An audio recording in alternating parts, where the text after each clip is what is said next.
کہ جو بندہ یہ وظیفہ پڑھے گا اللہ کا عرش ہل جاتا ہے. لا علاج بیماریاں ہوں، دکھ ہوں، غم ہوں، قرضے ہوں، مصیبتیں ہوں، ناکامیاں ہوں اور پریشانیاں ہوں، اور ایسے حالات کے جو انسان کہے کہ بس سب تو موت ہی ہے، اس کے علاوہ کوئی راستہ نہیں، کوئی ایسی پریشانی ہو، اللہ کا نظام ہے کہ اس پہ وہ ملتا ہے جو ایمان انسان گمان نہیں کر سکتا، سوچ نہیں سکتا.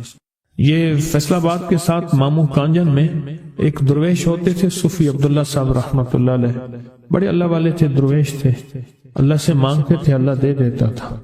تو مجھے ان کے ایک شاگرد نے بتایا، اردو بازار لاہور میں ہوتے تھے، کہنے لگے کہ میں ایک دفعہ گیا تو مجھ سے فرمانے لگے کہ میرے سارے کے سارے طالب علم استاد جمع ہو کے آ گئے کہ ہمارے جو ہے وہ ہمارے راشن نہیں، کھانا پینا کچھ نہیں، تنخواہیں نہیں ملی، سب چیز ختم ہو چکی ہے، تو اب ہمیں اجازت دے دیں، آپ کے پاس تو ہے نہیں. اچھا فرمایا مجھے چند دن دے دو، جتنے اور دن صبر کر لیا، چند دن مجھے دے دو. تو فرمایا پھر بیٹھ گئے مصلی، اور جو سورۃ فاتحہ پڑھی نا جب آتے تھے نا، ایاک نعبد و ایاک نستعین، اس کو جو وجدانی کیفیت کے ساتھ دل کی گہرائیوں اندر کے درد کے ساتھ پکارتے تھے، اتنا درد، اتنا غم، اتنا درد، اتنا غم جو پکارتے تھے کہ ایسے محسوس ہوتا تھا کہ زمین ساری کی ساری ہل رہی اور ہر طرف ایک نظام چل رہا ہے. اور جب پھر اس صورت کو پورا کرتے تھے، پھر سورۃ فاتحہ پڑھتے تھے، اور جب پہنچتے تھے ایاک نعبد و ایاک نستعین، پھر ایسے ہی جو ہے اس کو دہراتے تھے. پر بات یہ ہے وہ دعا پڑھتے نہیں تھے، مانگتے تھے. ایک ہے دعاؤں کا پڑھنا، ایک ہے دعاؤں کا مانگنا. وہ دعا پڑھتے نہیں تھے، مانگتے تھے، اور اللہ مانگنے والے کو دیتا بھی ہے، اللہ مانگنے والے کو عطا بھی کرتا ہے، اور اللہ کی رحمت مانگنے والے کے ساتھ سدا رہتی ہے، ہمیشہ رہتی ہے. وہ دعا پڑھتے نہیں تھے، مانگتے تھے. بس کہا کہ ایسے مانگے، ایسا مانگا، ایسا مانگا کہ اللہ پاک کو ترس آیا. چند ہی دنوں میں فرمایا اللہ نے دکھایا کہ یہ دیگ ہے سونے کی بھری ہوئی ہے، اور میں نے آپ کے حوالے کر دی، اور تھوڑا سی ایسے جگہ ہٹائی تو وہ دیگ نکل آئی. تو فرمایا پھر مٹھیاں سونے کی بھر بھر کے دیتے تھے، اور کہتے تھے اس کو حسب ضرورت خرچ کرنا، خیال کرنا، کہیں فضول خرچی نہ کرنا، اسراف نہ کرنا. اللہ کے خزانے ہیں اور برکت والے ہیں، کہ اللہ ناراض ہو کے چھین نہ لے، کہ اللہ ناراض ہو کے چھین نہ لے. مجھے ایک صاحب کہنے لگے کوئی ایسا عمل بتائیں، کوئی ایسا عمل بتائیں کہ میں چاہتا ہوں میری 7 نسلوں میں رزق ختم نہ ہو، جو مہنگائی اور حالات اور پریشانیاں میں دیکھ رہا ہوں. کوئی ہے عمل؟ میں کہا بالکل ہے. میں نے کہا روزانہ 40 منٹ بیٹھ، 40 منٹ صبح دوپہر شام، جو تیری تنہائی کا وقت ہو، کہ یا اللہ دنیا میں ایسی جگہ کوئی کہیں ہوتی، اکیلے بیٹھے رہتے یاد تیری دل نشی ہوتی، اکیلے بیٹھے رہتے یاد تیری دل نشی ہوتی. 40 منٹ کوئی ایسا بیٹھ 40 منٹ اس انداز سے مصلی پہ، کہیں بستر میں، کہیں ایسی جگہ جہاں سوئے نہیں، اور بس صرف ایک بار سورۃ فاتحہ پڑھا، اور اس کے بعد ایاک نعبد و ایاک نستعین کو دوہرا. جاگ رہے ہیں، دیکھتے رہیں، مجھے دیکھتے رہیں، میں آپ کو دیکھتا رہوں. آپ اللہ کے اور اس کے حبیب کے مہمان ہیں، آپ کو دیکھنا بھی ثواب ہے، آپ کو دیکھنا بھی ثواب. تو میں نے اسے عرض کیا کہ بس اس کو وجدان سے پڑھو، ایسے پڑھ کے رونگٹے کھڑے ہو جائیں، آنسو بہنے لگ جائیں، دل کے اندر کا درد اور دل کا اندر کا غم اور اللہ کے سامنے حاضری، استحضار، اور یہ کیفیتیں تیری ہوں کہ بس اس کے علاوہ کوئی مجھے یاد نہ رہے. اس درد سے پڑھو 40 منٹ. 40 کے عدد کے ساتھ کائنات کے رازوں کا بڑا تعلق ہے.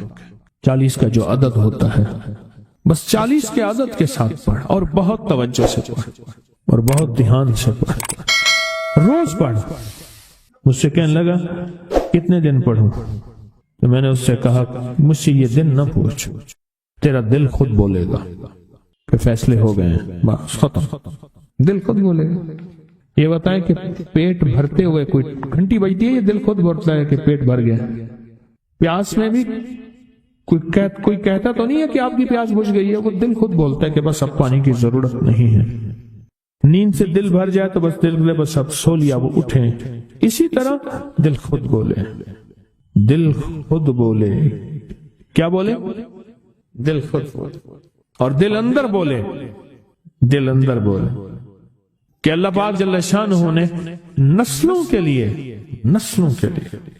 رزق کی عزت، دولت، برکت کے فیصلے کر دی، بس دل بولے۔ کتنے دیر کر؟ اب یہ تیری اپنے مانگنے میں ہے، اب یہ تیری اپنے مانگنے میں ہے۔ مانگنے میں کمی ہے تو دل نہیں بولے گا، اگر مانگے گا تو پتہ نہیں دنوں میں یا ہفتوں میں، جتنے میں دنوں میں فیصلہ ہو جائے۔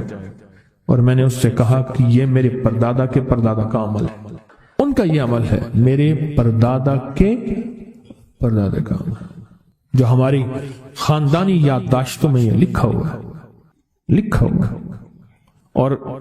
اور فرمایا اگر یہ کوئی بندہ کر لے اللہ نسلوں کا رزق اللہ سے منوا لے۔ اور میں نے اس سے کہا خیال کرنا، رزق کے روحانی ساتھ منوانا، رزق کے روحانی ساتھ منوانا، رزق کے روحانی ساتھ منوانا، ورنہ دولت، مال، چیزیں مل جائے گی جس کے بارے میں کہا جاتا ہے کہ بعض بندے ایسے ہوتے ہیں اللہ پاک ان سے لقمے نہیں چھینتا، سجدے چھین لیتا ہے۔ اللہ ان سے لقمے نہیں چھینتا، کیوں؟ رزق جسمانی دوسرے لفظوں میں مل رہا ہے اور رزق روحانی اللہ چھین لیتا ہے۔ یہ جو آج آپ بیٹھے ہیں تسبیح خانے میں اور میں بیٹھا ہوں، یہ ہم روحانی دسترخوان پہ بیٹھے ہیں۔ یہ بہت بڑا دسترخوان لگا ہوا ہے، دسترخوان ہے۔ سنا ہے در یار پہ بڑی دھوم ہے، سنا ہے در یار پہ بڑی دھوم ہے، وہاں عاشقوں کا ہجوم ہے۔ یہ روحانی دسترخوان ہے، میں بھی خود محتاج ہوں، یہ روحانی دسترخوان ہے۔ تو میں نے اس سے عرض کیا کہ ایک دسترخوان نہیں مانگنا، دونوں مانگنا، رزق روحانی بھی، رزق جسمانی تو اس کو بھی ملتا ہے جس کو کلمہ نصیب نہیں ہوا، رزق جسمانی تو اس کو ہی ملتا ہے جس کو کملی والی کی غلامی نصیب نہیں ہوئی، رزق جسمانی تو اس کو ہی ملتا ہے جس کے ماتھے پہ شقاوت لکھی ہے، رزق جسمانی تو اس کو ملتا ہے جو اللہ کا نافرمان ہے، رزق جسمانی تو اس کو ملتا ہے جو اللہ کے وجود کا انکار کرتا ہے، رزق جسمانی تو اس کو ہی ملتا ہے جو آخرت اور قبر کا انکار کرتا ہے، رزق جسمانی تو اس کو ملتا ہے جو جنات اور برزخ کا انکار کرتا ہے، رزق جسمانی تو اس کو ملتا ہے جو خود کملی والی کی نبوت کا انکار کرتا ہے، وہ تو بے بہا لوگ ہیں، ان کو ملتا ہے۔ پر تجھے بھی صرف رزق جسمانی ملا اور اللہ سے یہ منوا لیا، نہ یہ نہ منوانا، اللہ سے کہنا ہے اللہ رزق روحانی بھی دے اور رزق جسمانی بھی دے، دو رزق کٹھے عطا فرما، کون سا رزق؟ اور رزق جسمانی بھی دے۔ کہیں ایسا نہ ہو کہ میری نسلوں میں صرف مال، دولت اور چیزیں ہوں اور تیرا نام اور تیرے حبیب کا نام نہ ہو، تیرا نام اور تیرے کملی والے کا نام نہ ہو، تیرا نام اور تیرے دوستوں کا نام نہ ہو، تیرا نام اور تیری آل و اصحاب کا نام نہ ہو۔ کہیں ایسا نہ ہو میں محروم ہو جاؤں، مجھے آل اور محمد اور آل محمد اور اصحاب محمد کی نسبتیں یہ بھی ساتھ عطا کیے رکھ۔ میں نے اس سے کہا کہ دو چیزیں مانگنا۔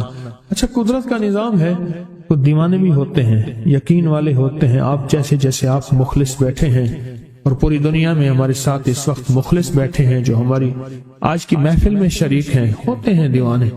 اس نے یقین سے پڑھنا شروع کر دیا، مجھ سے کہنے لگا ایک وقت ایک جگہ ہو بہت بہتر۔ میں نے اس سے کہا، میں نے کہا پھر بھی اگر ایک وقت ایک جگہ میسر نہ بھی ہو تو اگر عمل کسی وقت چوک جائے، عمل کی جگہ چوک جائے، عمل کا وقت چوک جائے، مجبوری میں نہ ہو تو بہتر ہے، پر توجہ نہ چوکے، دھیان نہ جائے، استحضار نہ جائے، یقین نہ جائے، اور سچا یقین ہو کہ میرا اللہ خود کہتا ہے یہ مانگنا بھی تو اسی نے دیا ہے نا، اسی نے مانگنا دیا ہے۔ جب اس کریم نے مانگنا ہی خود دیا ہے تو عطا بھی خود کرے گا۔ نہیں خوف نارے جہیم کا کہ کرم ہے مجھ پہ کریم کا، وہ خود عطا کرے گا مجھے، اس نے مانگنا دیا دے گا۔ یقین ہو ایسا ایسا ایسا ایسا اتنا زبردست یقین ہو، اتنا یقین ہو اللہ کے ملنے پہ اور اللہ کے مانگنے پہ، اتنا یقین ہو کہ گمان اور خیال سے بالا تر یقین ہو، بہت زیادہ یقین۔ یاد رکھیے گا میری بات، میری طرف دیکھتے رہیں، یاد رکھیے گا جس کو ملا ہے یقین کی طاقت میں ملا ہے، اور جس سے چھنا ہے بے یقینی نے اس سے سب کچھ چھین لیا، بے یقینی نے اس سے سب کچھ چھین لیا۔ جس کو ملا ہے یقین کی طاقت سے ملا ہے، یقین ہو کہ میں کر رہا ہوں اور اللہ مجھے دے دے گا۔ کہا کہ کیسا یقین ہو؟ کہا جیسے بکری کے تھن دودھ سے بھرے ہوئے اور میں کہوں کہ میرے ہاتھ سے دباؤں گا اور دودھ نکلے گا، اس سے زیادہ یقین۔ اور کہا کس سے زیادہ یقین؟ کہا کہ ایک بڑا نوٹ ہو اور بڑا نوٹ کے اندر جو ہے ایک آنے کی چیز آنی ہے، تو میں کہوں گا اس سے تو اس کی نوٹ کے اندر تو ہزاروں آنے ہیں، اور میں ایک آنے کی چیز، ایک ٹکے کی چیز لوں گا اور میرا کام بن جائے گا۔ اس سے زیادہ یقین ہو، اور اس سے کہیں زیادہ یقین ہو کہ سخت پیاس ہے اور میں پانی کو دیکھوں، اور پانی کو دیکھتے ہی مجھے یقین ہو کہ اس سخت پیاس میں میرا پیاس بجھ جائے گی، پیٹ بھر جائے گا۔ اس سے کہیں زیادہ یقین ہو۔ میں پھر بھی یقین کو نہیں سمجھا سکا، علم بھی محدود ہے، الفاظ بھی میرے پاس محدود ہیں۔ اس سے کہیں زیادہ یقین ہو، اس سے کہیں زیادہ یقین، اور بہت زیادہ یقین، اتنا یقین۔ کیا خیال ہے؟ آپ چاہیں گے اپنی نسلوں کے لیے بخت، رزق، نصیب اور مقدر منوا لیں؟ کیا خیال؟ وہ بڑا کریم ہے۔ میں نے ابھی نہیں بتایا کہ قرآن کا واقعہ سنایا، حضرت موسیٰ اور خضر علیہ السلام کا قرآن کا واقعہ سنایا کہ ان کی 7 نسلوں کا جو ابا تھا نا، وہ 7 نسلوں میں پہلے والا ابا، دادے کے دادے کے دادے کا دادا، وہ نیک تھا، وہ دعائیں مانگتا تھا، وہ اللہ کے ساتھ تعلق میں تھا، اس کا تقویٰ تھا، وہ اس کی نیکی کا اثر، اس کی نیکی کا اثر، اس کی نیکی کا اثر نسلوں میں منتقل ہوا، نسلوں میں منتقل ہوا۔ پڑھ لیں، مانگ لیں، اللہ سے کر دیں کہ اللہ میرے لیے اور میری نسلوں کے لیے رزق روحانی اور رزق جسمانی کے فیصلے کر دیں، رزق روحانی اور رزق جسمانی کے فیصلے کر دیں۔ شاہ عبد الرحیم تھے شاہ ولی اللہ رحمۃ اللہ علیہ کے والد محترم۔ انہوں نے شاہ ولی اللہ سے کہا بیٹا میں تجھے روحانی مشقیں کرا رہا ہوں، ایک مشق ایک بھی کر لے، اپنے لیے اور اپنی نسلوں کے لیے اللہ سے رزق منوا لے، اللہ سے رزق منوا لے۔ تو پوچھا کہ حضرت میں رزق کیسے منواؤں؟ میں کہ کچھ وقت ایسا نکالا کر، ایسا وقت نکالا کر 2 گھڑی اور 3 گھڑی کا، ایک ساتھ 2 گھڑی اور 3 گھڑی، ایک ساتھ تقریباً 21 منٹ کی ہوتی ہے، تقریباً 21 منٹ کی، 2 ساتیں مل جائیں تو 40 منٹ بنتے ہیں، تو ایک ساتھ 2 ساتھ 3 ساتھ کی گھڑی میں کہ بیٹھ کے نا سورۃ فاتحہ اور اس میں ایاک نعبد و ایاک نستعین کا تکرار اور استحضار کیا کر، اور ایسا کیا کر تیری آنسوں بہیں، تیرا دل روئے، تیری آنکھیں روئیں، تیرے رونگٹے کھڑے ہوں اور رواں اور اس کے اندر سے تیرا پل پل، تیرا من، تیرا جذبہ، تیری سوچیں بولیں، کیا بولے؟ ایاک نعبد و ایاک نستعین۔ تو ایک میلہ تھا اللہ کے نیک بندوں کا، تو اس میں 70 اولیاء جمع ہوئے، 70 اولیاء جمع ہوئے۔ اور اللہ کے ولی نے کہا کہ آپ کوئی ایسا وظیفہ بتائیں، ایسی تصریح بتائیں، ایسا ذکر بتائیں جو اللہ کے عرش کو ہلائے اور جو اللہ کی ذات کو متوجہ کر دے، جو اللہ کے تعلق کو نصیب کر دے، کوئی ایسا ذکر، کوئی ایسی تصریح بتائیں۔ فرمایا سب نے بتایا کہ سورۃ فاتحہ ہے، اور اب سب سے پوچھا سورۃ فاتحہ میں کوئی ایسا جوش بتائیں جو سورۃ فاتحہ کا دل ہو۔ سورۃ یاسین قرآن کا دل، لیکن سورۃ یاسین کا دل سلام قولا من رب الرحیم۔ ہر سورت کے اندر اللہ پاک نے کچھ نعمتیں، کچھ نکتے رکھے ہیں، تو فرمایا سورۃ فاتحہ کا دل۔ تو میلے میں جتنے بھی اولیاء 70 بیٹھے تھے، سب نے کہا کہ اگر سورۃ فاتحہ کا دل پانا ہے تو وہ صرف کیا ہے؟ ایاک نعبد و ایاک نستعین۔ اس کا مفہوم عام سادہ سے یہ ہے کہ مولا غلامی تیری، در کسی اور کا۔ جب غلام تیرے ہیں، منگتے تیرے ہیں، بھکاری تیرے ہیں، محتاج تیرے ہیں، پھر در بھی تیرا ہے، پھر در بھی تیرا ہے، اور کسی کا در مولا نہیں ہے، پھر در بھی تیرا ہے۔ تیرے در کے ہم محتاج، تیرے بر کے ہم غلام۔ تو میں نے اس سے کہا کہ یہ وظیفہ کر، سارا دن پڑھی ایاک نعبد، اور کام بھی کرتا رہے، وضو بے وضو چلتا بھی رہے، یہ پڑھتا بھی رہے، پڑھتا بھی رہے، پڑھتا بھی رہے، چند دن چند ہفتے یہ عمل کر، اور رات سوتے ہوئے سورۃ فاتحہ پوری کر 40ویں، اور پھر درود پاک پڑھتے پڑھتے سو جا۔ 70 اولیاء نے فرمایا کہ جو بندہ یہ وظیفہ پڑھے گا اللہ کا عرش ہل جاتا ہے، اور فرشتوں میں کوہرام مچ جاتا ہے، اور فرشتوں میں اللہ کے بارگاہ میں فریادیں ہوتی ہیں کہ یا اللہ یہ بندہ ہے اور اس نے یہ عمل کیا ہے، یہ وظیفہ کیا ہے، اور ابھی تک اس کی دعا قبول نہیں ہوئی، یہ مانگا ہے ابھی تک دعا قبول نہیں ہوئی، فرشتوں میں یہ کوہرام مچ جاتا ہے۔ ایک اللہ کے دوست تھے، سوتے سوتے ایک دم اٹھ بیٹھے، اٹھنے کے بعد وجدانی کیفیت کے ساتھ جو ہے یہ وظیفہ پڑھنے لگے۔ تو کسی نے پوچھا کہ حضرت کیا ہوا؟ فرمایا میں نے دیکھا کہ اللہ کے عرش کے نیچے جنتی ہیں اور وہ ٹہل رہے ہیں، اور سب کی زبان پہ یہی وظیفہ ہے، ایاک نعبد و ایاک نستعین، سب کی زبان پہ یہی وظیفہ ہے اور سب یہی پڑھ رہے ہیں۔ میری ایک درخواست ہے سورۃ اخلاص 2 تسبیح زندگی کا معمول بنا لیں، اس کو تو کبھی نہ چھوڑیں۔ کیا خیال ہے؟ 2 تسبیح زندگی کا معمول بنا لیں، اس کو کبھی نہ چھوڑیں۔ اس کا فائدہ کیا ہوگا؟ اس کے انوکھا فائدہ ہوگا۔ اللہ پاک نا نور کی برکت سے، اعمال کی برکت سے نسلوں میں نور اور خیر عطا فرماتے ہیں، پھر نسلوں میں وہ نور چلتا ہے، نسلوں میں وہ برکتیں چلتی ہیں، بعض اوقات دوسری نسل میں، بعض اوقات تیسری نسل میں، اور بعض اوقات اسی نسل میں۔ عرض کر رہا تھا کہ اپنی زندگی میں اس نور کی روشنی کو ساتھ لے کر چلے۔ 2 تسبیح سورۃ اخلاص کی تو زندگی میں نہ چھوڑیں۔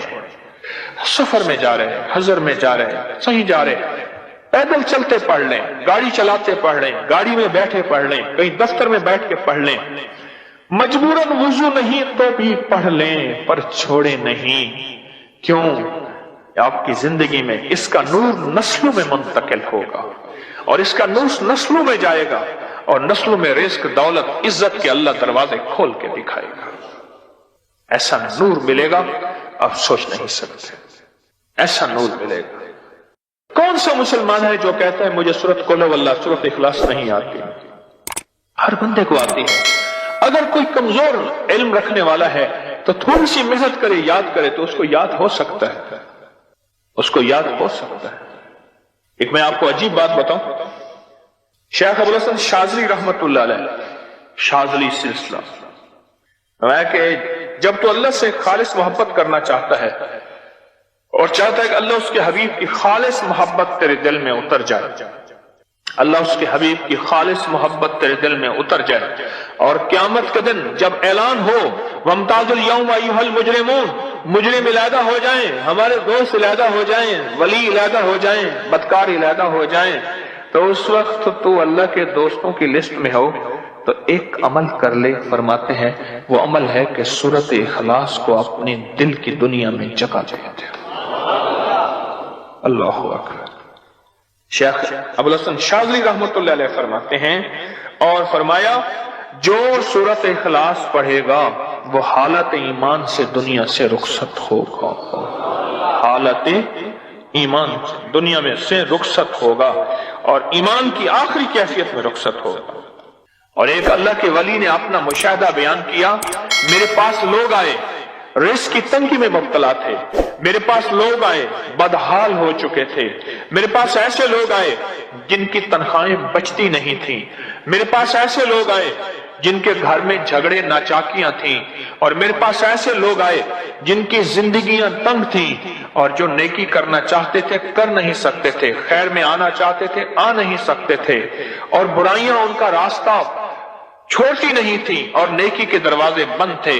کہا میں نے ان سے کہا کہ 2 تسبیح سورت قل ہو اللہ کی پڑھ لو۔ جب سے انہوں نے پڑھنا شروع کیا سورت قل ہو اللہ ان کا ضامن بن گیا، اور سورت اخلاص ان کا سہارا بن گئی، اور سورت اخلاص ان کا ساتھی بن گئی، اور سورت اخلاص ان کا محافظ بن گئی، اور سورت اخلاص ان کا معاون بن گئی، اور سورت اخلاص ان کو زندگی میں لے کر چلنے والی روشنی بن گئی، اور ان سے سارے اندھیرے چھٹ گئے اور ساری ظلمتیں چھٹ گئیں، اور خیریں اور برکتیں ان کی چوکھٹوں ان کے دروں کو مالا مال کر دی۔ اللہ کے ولی اپنا مشاہدہ اپنا تجربہ بتاتے ہیں کہ جس نے 200 دفعہ سورت اخلاص پڑھی اللہ پاک اس کو ہمیشہ خیروں سے نوازیں گے اور برکت